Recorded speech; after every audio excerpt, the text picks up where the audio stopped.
nhớ xong nữa nhớ nó chia hướng nó chị cũng có khó tôi muốn tạt tạt tá la tạt khi nữa tôi tạt cái khi nó là tôi muốn nó phải nữa tôi muốn làm bún cho nên nó nhờ bún chém nữa nó kỹ lên chị của tôi nó tỏ luôn ta là nó tỏ luôn về quán nó mắc cái nữa nhìn nó Charlie là cũng nào chơi nữa cắt cái này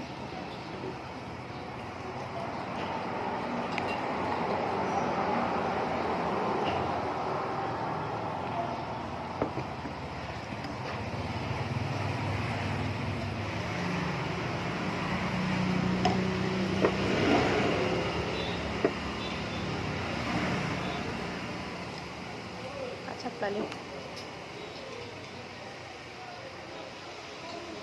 ta cũng nào kia nữa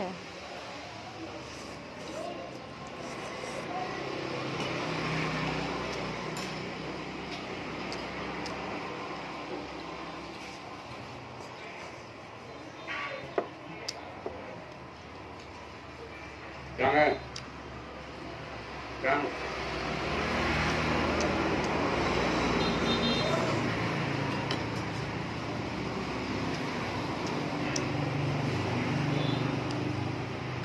Trang ơi. non rau kia Không gì cần. Ông mới Vinh 30.000.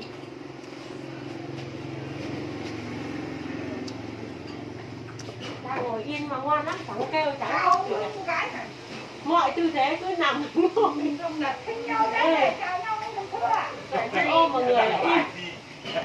Ôm mọi người là ngồi im. Mà bây giờ người ta chợ à? Hả? Người ta chợ á? Người ta mua hết cả chợ rồi. Ăn đi. Mình muốn nó lên mày quá. Chấm nữa. Cam đi. Không có cam. Không có chan á.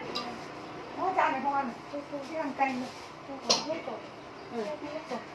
Hôm nay phục vụ Đang minh tiếp. hôm nay phục vụ Ra yếu quá. phục vụ không tận tình à? Cái động những cái gì bán mà bán những gì? Bán đi thì Hôm nay về bao giờ? Ba lô phải đâu? alo. Alo cắt rồi. Cắt ở trong kia với cả sao nhá chi rồi. chỉ khoảng 2 đô lên Không ngon à? một số rau của tôm mà cũng nhẹ tôm nó được lắm nè Cứ ngồi hai đứa là đang về cứ để nó ngồi. mà cá mà thầu tư của tôi có rau nữa lúc trẻ nó to cá thì nó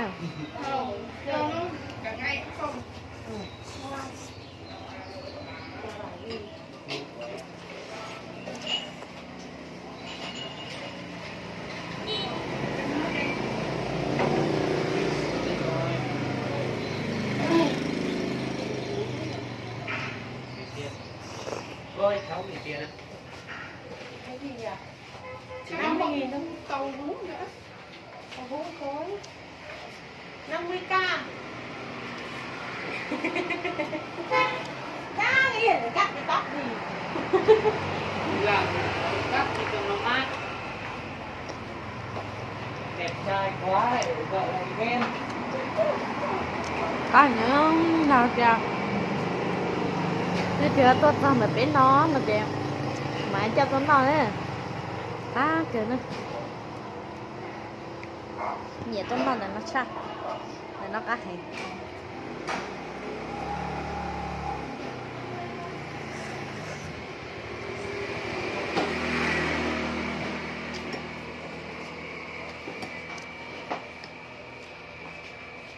non rau Chào ơi. Nhanh nè.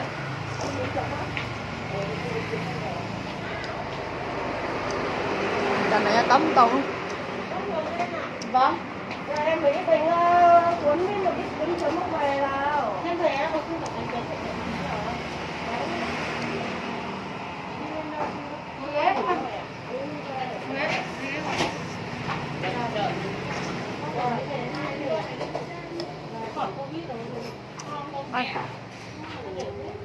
ôi bạch chia nào bạch chia Nhưng mà nó đúng như đầu.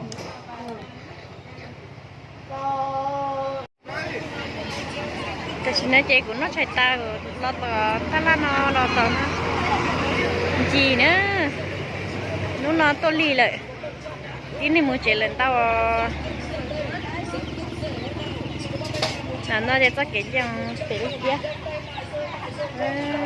tôi để chờ nó cả cái rồi nó nữa má là cái này của nên tôi cả cái rồi nó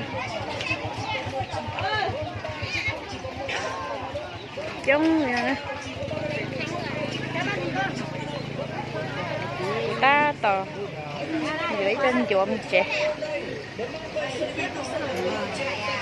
trên tàu bộ nó nữa cái này cho không có mua chè cho chế này nó nữa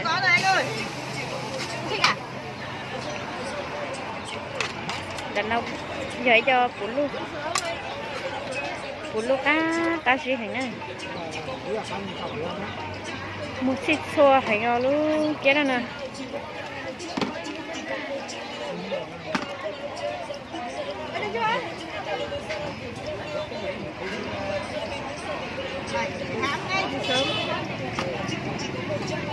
tàu anh chuột chi nữa nè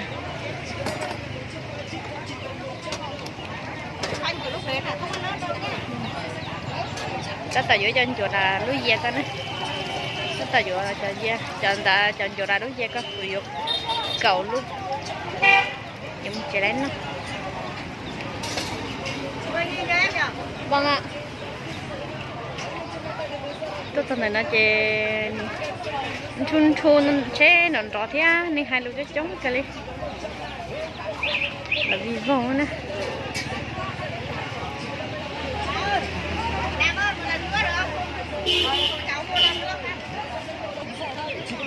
ta chỉ nói chè của lâm một sẽ không chờ thế nữa làm sao không chờ thế dưới lu của không chờ một té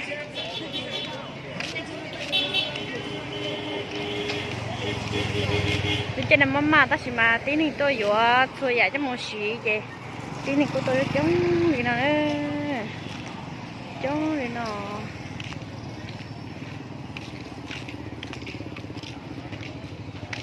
nó không cho đại lúc chết ra chị một sai con chờ tỏ nó sợ cho đại chết nào mình cho đại nó chị một sai con dễ thì mà nó chết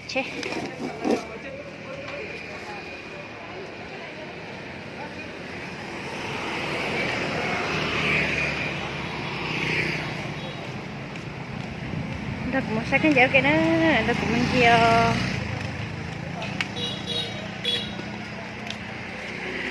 tao nó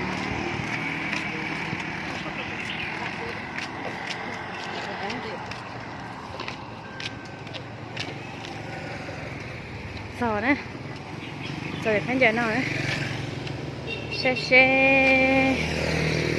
rồi khán giả trong trà nữa khán giả tao thì tia liêu khán giả mi vậy giàu khán giả mi vậy giàu nạp bừa nó có xa đúng coi nè